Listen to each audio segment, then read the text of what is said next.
When a racist slur was hurled at a woman in a crowded cafe, no one expected her calm yet powerful response to silence the entire room and change everyone there forever. The sun had barely risen over the bustling streets of Atlanta as Amelia stepped into the Velvet Bean, a well-loved coffee shop known for its rich roasts and cozy ambience. The scent of freshly brewed coffee, mixed with the chatter of patrons, created an inviting atmosphere as she joined the modest line. About 6 people deep, her mind on the tasks awaiting her at the non-profit where she worked. Her usual order of a cappuccino was the perfect prelude to another busy day. Amelia, a poised woman in her mid-30s, stood quietly scrolling through her phone, reviewing her calendar. The soft chime of the door opening barely registered until a man walked in, his hurried steps and furrowed brow betraying his impatience. He was tall, in his late 40s, and wore a pressed suit that spoke of corporate mornings and deadlines.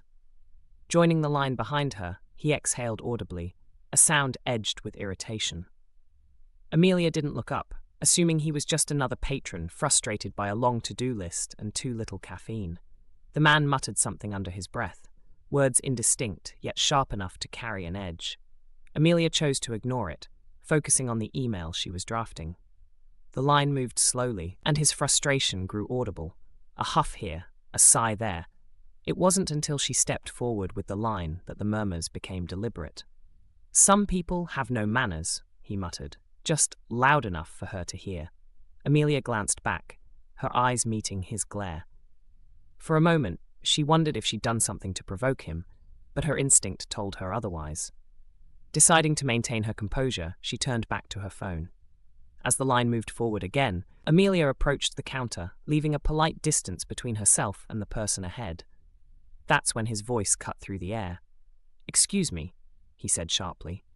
"You just cut in front of me." Amelia froze, her surprise momentary but visible. Turning to face him fully, she kept her expression neutral. "I've been standing here since I walked in," she said, her tone calm and measured. The man's face twisted into a scowl. "No, you weren't. I've been here, and you just pushed ahead like you own the place." The hum of the cafe quieted as the exchange drew the attention of other patrons. Amelia could feel the weight of their gazes, curiosity mixed with discomfort. Even the barista hesitated, unsure whether to intervene. Amelia held her ground, her voice steady. "I'm not sure what you're talking about, but I didn't cut in line," she replied, her calm demeanor unwavering. His scowl deepened. "Of course, you'd say that. People like you always think the rules don't apply to them." The air in the cafe grew heavier. The phrase, "people like you," carried a venom that wasn't lost on anyone, least of all Amelia. She felt her chest tighten, but she refused to let his words shake her. Years of similar encounters had taught her the power of self-control. The man stepped closer, invading her personal space. His voice rose. "I know your type, always taking what doesn't belong to you, cutting lines, breaking rules. Typical." The word typical landed like a blow, its weight deliberate. The cafe fell into a stunned silence. Cups clattered against saucers as patrons turned their attention fully to the brewing confrontation. The barista's hand hovered near the phone, ready to call for help if needed. Amelia's heart pounded, but she remained composed. "I'm not sure what you're trying to accomplish," Amelia said, her voice steady, "but I've done nothing wrong. I'm simply here for a coffee, just like you." His face reddened, and his voice trembled with anger. "You people think you can just do whatever you want. Well, not here. Not today." The slur that followed shocked the entire cafe into a stunned silence. The word hung in the air like a storm cloud, dark and oppressive. A woman sitting by the window gasped audibly, her hand flying to her mouth. The barista's expression shifted from surprise to anger, her fingers tightening around the edge of the counter. Even the man himself seemed momentarily startled by the intensity of his words, though he quickly masked it with defiance.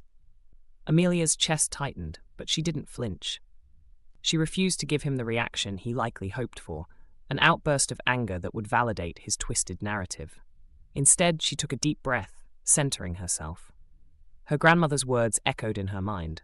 "Kindness isn't weakness, it's power." A young man seated nearby broke the silence. "Hey, what's your problem?" he said, his tone a mix of disbelief and anger.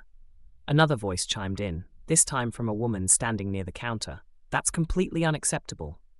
The murmurs of agreement spread through the cafe, patrons shaking their heads and whispering among themselves. Yet the man didn't back down. If anything, their disapproval seemed to embolden him. "I'm just saying what everyone else is thinking," he snapped. Amelia finally spoke, her voice calm but carrying an undeniable edge. "And you thought it should be you?" He blinked, momentarily thrown off by her composure. "What's that supposed to mean?" He shot back defensively. "It means you've shown everyone here exactly who you are," Amelia said. Her words were measured, her tone unwavering. "Look around you. Look at their faces. You didn't say what they're thinking. You said what you're thinking. And now they know it." The weight of her words hung in the air, a counterbalance to his venom. The patrons' gazes shifted from the man to Amelia, their admiration for her composure palpable. She wasn't finished. "Do you know what that word means?" Amelia asked, her voice steady but resonant. "What it carries.